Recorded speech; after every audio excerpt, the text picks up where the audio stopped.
one of the most popular players in Chiefs history. I just saw this man at the tribute to Bobby Bell at Harrah's with the Christian Okoye Foundation. And he had some very wonderful words about Bobby Bell, as did everyone else. Mr. Neil Smith joins us. Neil, good morning. How are you? I'm fine. How are you doing this morning? Doing great. We have Nate Bukaty back in studio, and we're out here for the Derrick Thomas Neil Smith Third and Long Foundation Celebrity Golf Tournament. And this is, I know, very near and dear to your heart. Absolutely. You know, something that now you're doing this to continue the legacy of your former teammate and dear friend Derrick Thomas. So let's just start there. Tell us what this means to you to continue to have this event, continue to do all the good work that Third and Long Foundation does, and to have a bunch of your teammates and a lot of people come together and still make this such a special event. Well, I'll tell you, it's the vision. It's the vision that Derrick had, that he wanted to do. Beyond his ability to play on the field, he wanted to do something in the community. He started this long ago, and I think it's over almost 27 to 30 years ago. You know, Derrick is now remiss, about 22 years removed, from us here on earth. But yet, I just wanted to, what a friend would do. If you call yourself a friend, you do things that friends would do. Derrick, I took over this foundation and had no hesitation whatsoever to get it back to where it was supposed to be at. Number one, I know he would be very proud of us, how we done and taken over. I'm sure it will be big and better because Derrick always dreamed and visualized things that was really big and better for, himself. So, but, we keeping his hope alive because of these kids. It's all about the kids and how we can impel them, in school, to read, to speak, and to go on to do things in life that's so important to him. And it's great, too, because you get a chance to see kids that have come through the program and graduate and go on to great things, and now they're alumni. And I know that's got to, you talk about how many years it's been. It's hard to believe that, get old, man. That DT's been gone that long, but Third and Long has been doing so many great things for all those years. Sure. You've got kids now that are adults and are families that have been able to benefit from all the great things that Third and Long Foundation has done, right? Yes, we have been the quiet assassin around here. You know what I'm saying? We never went away, but a lot of people just didn't know, was it going to work and can it work? And by the grace of God, Miss Betty Brown, which is our president, she kept things going, and we just added some new firepower, onto our list with Tim Grunhard and then, Christian Okoye to come on and try to help me to impel this thing to the next level. That's some firepower yeah, right there. Man. You're right. Yeah, absolutely. And, those guys, they've done some great work and just keeping this alive. It just, I just didn't want to go away. Derrick's name is going to be inscribed in this throne in this city for many years ago. I know we didn't win championships, but damn, we was close. Right.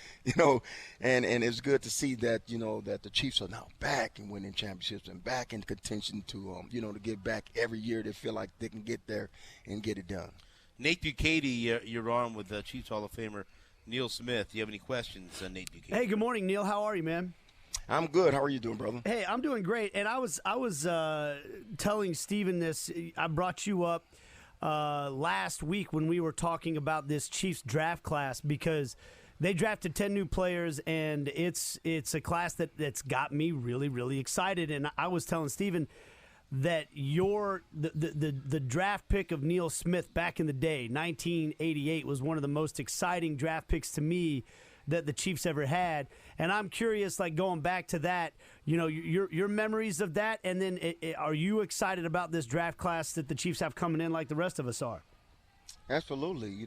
I'm very excited about, anytime you can get and better your team, with more players and younger players that have value, that can make plays, that can come in and fit into your system and, and win ball games. And that's what it's about, How quick can they gel together? How quick can they put it together and fit and do their spot and just do their part? I think they've done an excellent job with the Kansas City Chiefs throughout the years. Looking back at my draft, it's been so long ago, but I remember some vivid things that the night of the draft, getting called by Al Davis the night before the draft and say, "Hey, don't say nothing.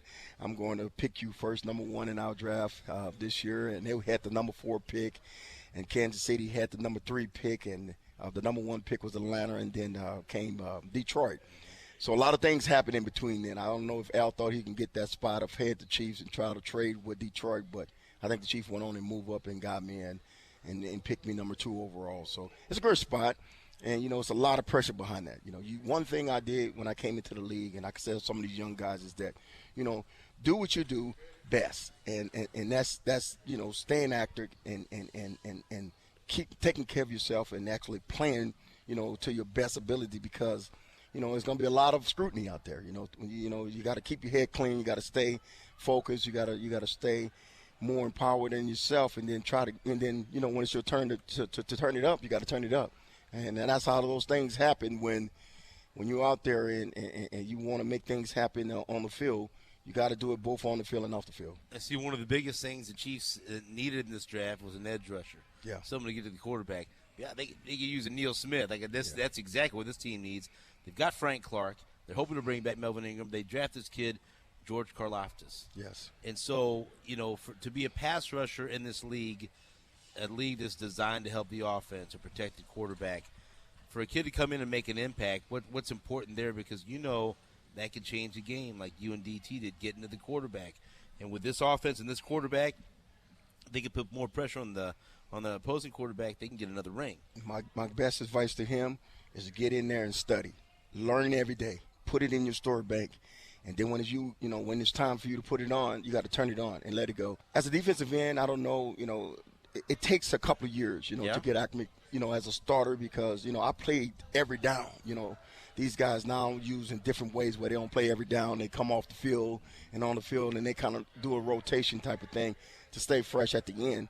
But I tell them, just learn and learn quick. And then, once you learn, you get that empowerment that, what came into my third year, I really kind of gelled in and said, there's nobody in front of me gonna ever, stop me. And I just had that passion to do it. And what me and Derrick did beyond, that is that, we studied, man. We never left the study book. We was always there watching film. We was always looking for tips. We was always trying to find a way to make ourselves better in each and every way. And that's how we became a great duo as pass rushers. Man, you think about not just when Marty Schottenheimer came in too, but Bill Cowher, Tony Dungy, Herm Edwards was a scout. I mean, a lot of coaches, like? Man, came through the Marty trees, no doubt. Bruce Arians on the. You had head coaches, championship guys. What was that like? That coaching staff to play for them when you were really becoming a superstar in this league. Well, I think Herm was probably one of the funniest ones that ever came through that did some things, but because Herm kept the locker room enlightened, and I love his spirit, the way he came in teasing guys to get out the weight room, not the weight room, out the training room, because you can't make the tub. Can't make the club in the tub. That's right. Man. So he used to always come with these things. I used to watch that, but coming through all those guys that came under Marty and was here to see it. Marty worked the hell out of us, man, try to make us good. And I think each and every one of them, took something with them. And if they ever had their chance, they're going to do it their way. And so most of those guys were very successful. All of them was, All three of those guys you mentioned was champions, and they became great coaches and in the league. And, it's good to know them all, to see me as a youngster growing. They knew what type of guy I was, and they knew how to talk to me, how to respect me, and I had the ultimate respect back to them. Nate, ask Neil one more question, so we let him go because he's a busy man. He's got a big event here to help put on. What do you got for Neil? To go back to you saying that you and Derrick did so much studying and it took you time to learn the position at the NFL level, is that about studying, the X's and O's and understanding all of the different situations and the plays that you got to be aware of, or was it about studying your pass rush technique and how to beat the man in front of you one-on-one? What part of the studying is the most important part for Karlaftis as he gets ready for his rookie season? Well, I think all of it have to play a key part. But the main objective is what can you do, with yourself, how you see yourself and how you analyze yourself of being, an edge rusher. And then, the technique, of course, you got to fit into the system. You can't do nothing outside of the system, what they want you to do. And then, you have to then pinpoint. Once you get that knowledge, you have to pinpoint when I think I can make this play. And when it's your turn to make that play, you have to. And you have to put that type of pressure on yourself. It was a lot of pressure, a lot of things. I had 5 guys on each shoulder, man, talking to me what to do and how to get a guy set up. But then, immediately before the ball snap, you'll know exactly, I got him set up for this. And once you hit that mark, you got him, and then you just got to close in on it and make it happen. Last question for you. We're at the Derrick Thomas Neil Smith Third and Long Foundation Celebrity Golf Classic. Teammates are starting to walk in here. The Chiefs ambassadors are so awesome. Yes. And you guys are, like I mentioned, we were at the Bobby Bell event for the Christian Coy Foundation. You're always out at these events and giving back to the community like a lot of your former teammates. That's a special thing, man. It's not like that in every NFL town.